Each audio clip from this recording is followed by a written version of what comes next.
All right, a Chinese startup called Deepseek released R1, which is an open source artificial intelligence model which is sending shockwaves through Silicon Valley and beyond.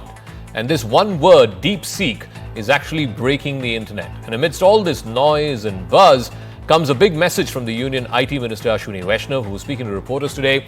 The Indian government has said it's decided to build a domestic large language model of its own. This is part of the 10,000 crore India AI mission. Minister Vaishnaw also announced that India will start AI safety institutions. But the most important announcement from the minister was that India will soon host Chinese AI startups like Deepseek on Indian servers, which means the user data of Indians will be stored by foreign companies locally and will not be allowed to be transferred across borders. We are practically doing, for example, Llama is already stored implemented on the Indian server. This is an architecture which is based on a paper which was published about almost 15 or 20 years back. There will be models of various types. There will be multiple foundational models. There will be models which are sector specific. So what is the significance of hosting AI models like Deepseek on Indian servers? It would be a huge relief for Indian consumers because India's push for local data storage is guided by what is called the Digital Personal Data Protection Act of 2023. Now, the government of India, by asking Deepseek or any other AI model out there to host its services locally on Indian servers, this is what the government wants to do. Number one, it wants to address data privacy concerns. What this would do is ensure very strict controls on cross-border data transfers. There will be better control on these cross-border data transfers, particularly when it comes to Chinese-built AI apps like Deepseek. So Deepseek would need to adhere to India's data protection norms, including the law that I just mentioned that was passed in 2023. It also means that there has to be explicit user consent as well as restrictions on sharing user data abroad without any safeguards whatsoever. So the data is stored in India, which means theoretically it shields Indian consumers, Indian users and their data from foreign government requests. It means also that whenever this company or any other company is asked to surrender that data to the Indian government authorities for national security purposes, then they have no choice as per law but to turn over that data. As per the Union IT Minister, this would also enhance India's AI capabilities. It would give India more leverage when it comes to developing its own large language model. Now, currently, you are able to use Deepseek here in India, but the Indian government has no control over the data that is being shared on this platform. For starters, you have to give your email ID or your phone number, which is needed to access this artificial intelligence platform in the first place. So there are concerns whether the query routing is actually going to China. So every time you ask a query, every user query that is asked to Deepseek could potentially travel to Chinese servers for processing of that data. Now, whether or not that data is stored in China, that is up for debate. But if it is, even if some of that data potentially could be stored in Chinese servers, then that becomes vulnerable to Chinese laws. So which means there are significant privacy risks for Indian users and their data, even if some of it is hosted and stored in Chinese servers or any other foreign server for that matter. In fact, Chinese tech firms often face scrutiny because they have very close links to the Chinese Communist Party and to state surveillance. Even now, for example, if you were to ask Deepseek about what happened in Tiananmen Square in 1989, or if you were to ask Deepseek about the 1962 India-China war, it gives you very evasive reasons. The most classic example is that of TikTok, one of the largest short video apps in the world. It's of course banned here in India. Even in the United States, it has just managed to circumvent a congressional ban, because President Trump has given it 30 days to get part American ownership of ByteDance USA. So TikTok has faced global bans, including here in India, over fears that user data of the users who are using TikTok is being shared with China and even temporarily being stored on Chinese servers. Chandra Ranganathan is the startup and digital editor of Money Control. She breaks down this issue in layman's language as to why the Indian government, the Indian IT ministry asking AI apps like Deepseek and other AI apps to store data locally here in India on Indian servers. Why this is a significant decision? At a time when China's Deepseek is taking the tech world by storm, India has unveiled its own ambitions to build a world-beating large language model in the coming months.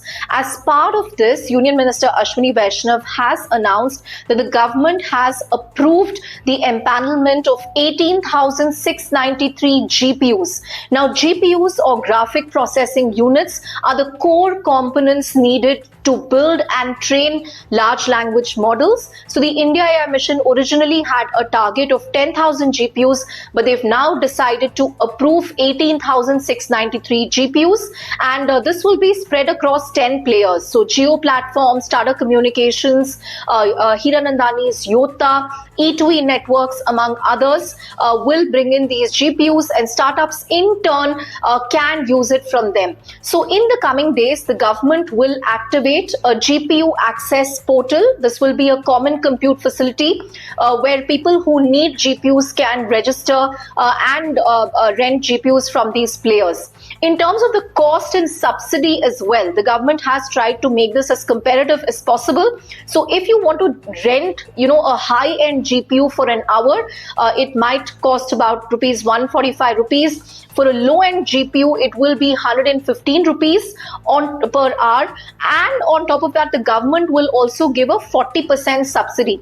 So that will bring down the cost of using a GPU an hour to $1 compared to the global rate of $2.5 to $3. So the government wants to make it as attractive as possible to encourage more startups, AI founders, academia to access these GPUs and build models.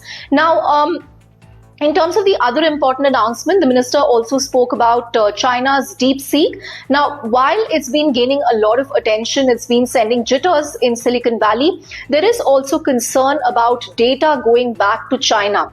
But the minister clarified that, remember, this is an open source model like Llama. What that essentially means is Deepseek has made the weights or the math that go behind the AI model transparent. So wherever you're sitting in the world, you can download it, host it on your local server, so that any search or prompt query that you enter on Deepseek is stored locally on your servers and it doesn't go back to China.